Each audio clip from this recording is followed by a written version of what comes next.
Hi, I'm Gabe Zichermann. The Heritage Foundation's Project 2025 is causing the usual hand-wringing in Democratic circles we've come to expect from anything proposed by arch-conservatives and Trump. It is, in case you haven't been watching MSNBC or receiving Biden fundraising emails, and who even are you if you're not, a 900-page proposal to overhaul the executive that was hatched by some of the most conservative corners of American policymaking. If you haven't heard of the Heritage Foundation before, I'm sure by now you're learning a thing or two about this group. As usual, however, Democrats are missing the point. They're fumbling the ball and they're lacking imagination. This paper, this Heritage Foundation paper, is filled with many ominous and terrible ideas, such as rolling back access to abortion even further on the federal level and making every department into an anti-abortion advocacy organization. This is low-hanging fruit that every Democrat should be campaigning on because abortion access remains important to the electorate and the Dems are on the right side of the equation.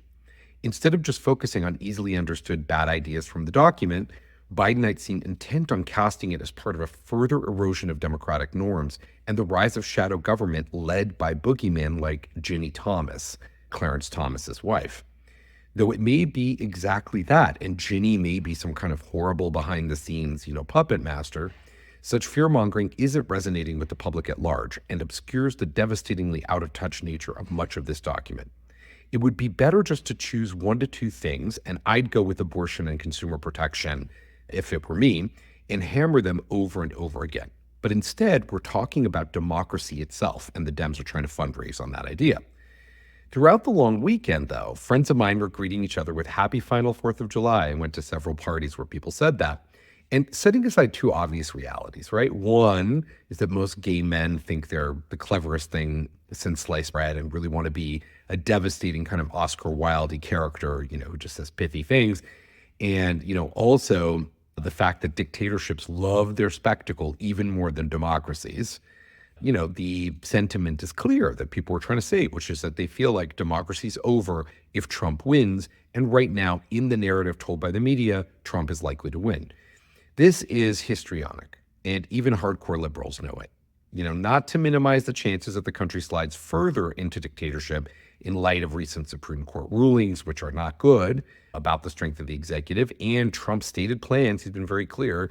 The idea that American democracy is this fragile and will end this quickly is likely untrue and not really based in, historic evidence. Even Hungary, a country that I know a lot about because it's where my family's from, with a uniformly autocratic history, so no real history of democracy in its entire 1,000+ years, except since 1989, has remained basically democratic under Viktor Orban. He's a strong man. The country has lots of issues. There's lots of things which are not, a liberal democratic, but it's definitely democratic in the core sense. So the most likely scenario, if Trump is elected, is continuing strengthening of the executive, right, the presidency, beyond what the framers intended, and even more strongman political nonsense. This continues and probably accelerates a long-standing trend that can only be stopped by decisive legislative action. If we want a weaker executive, we need the legislature to step in and do more to rein it in. Is this good?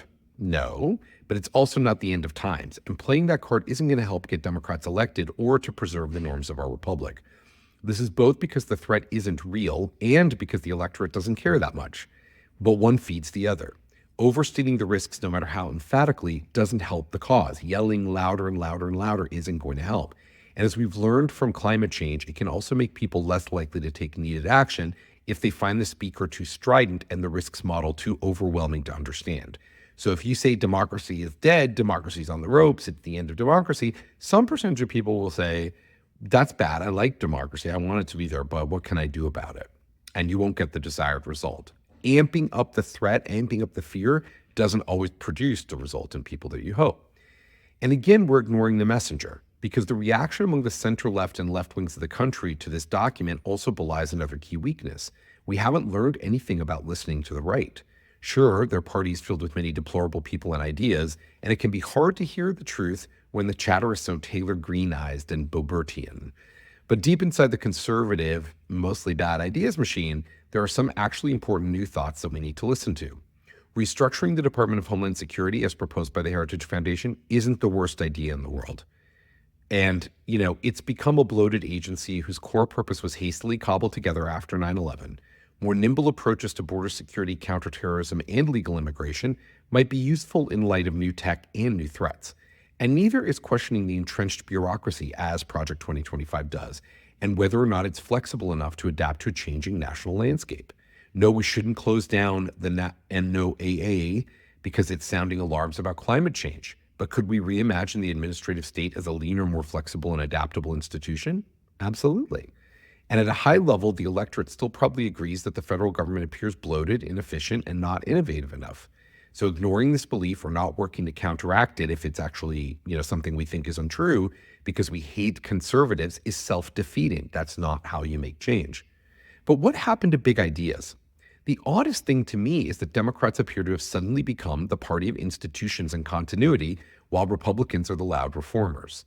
Suddenly, the party that's normally associated with progress, youth, and the future is on the back foot when it comes to ideas, defending the status quo, DEI, and old laws at the Supreme Court. Think about all the things they're defending. Are the parties undergoing a major shift again, where the Democrats become the institutional party and the Republicans become the let's reform everything party? Is this just a Trump thing? Are we back to the Reagan years? I think this failure of imagination has been a long time coming, since at least Obama and his presidency. Partially due to the global financial crisis of 2008, 2009, and the left's obsession with identity politics and DEI, there's been a dramatic lack of vision since then. To be fair, Obama and Biden both inherited messes from their preceding Republican presidents and did an admirable job of righting the ship, stabilizing the economy, and making policy decisions to set the country in the right general direction. But those became the defining moments of their presidencies and personas. Policy initiatives, though significant under Biden, only look big and bold when seen through the eyes of the dysfunction of Congress.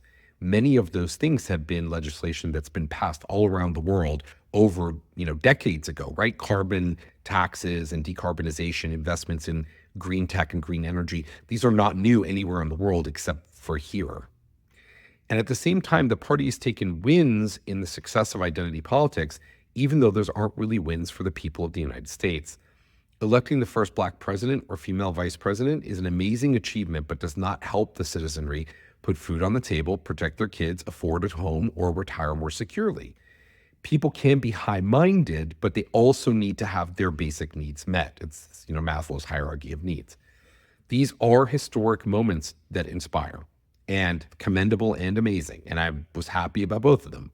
But if not matched with vision and motion, those elections become footnotes in history and perhaps cautionary tales. And the same thing is true of taking wins about the expansion of DEI and drum beating on how you do that, unless that's actually making everybody feel better, unless you can demonstrate that that improves the condition for the whole country, improves lives of all people, that may not be the win that you think it is.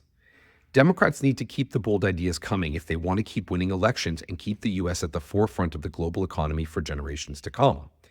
Yes, it's easier for Republicans who have positioned themselves as challengers to the status quo in this election to make bold policy promises. They don't have to worry about implementation or track record or even truth when they pitch the public about what they're going to do over the next 4 years. But the reality is that they are the incumbent party in many ways. They control the House and the nonpartisan Supreme Court. In the last decade, they've also had their say in all three branches about as much as Democrats. If Biden et al. Are playing defense of his record of democracy or of institutions, they're playing the wrong game.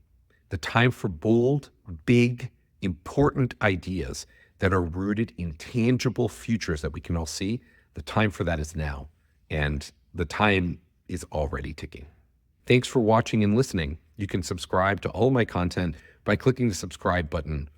Be sure to tune in regularly for more of my thoughts on all these topics. And you can find out more about me at GabeZichermann.com.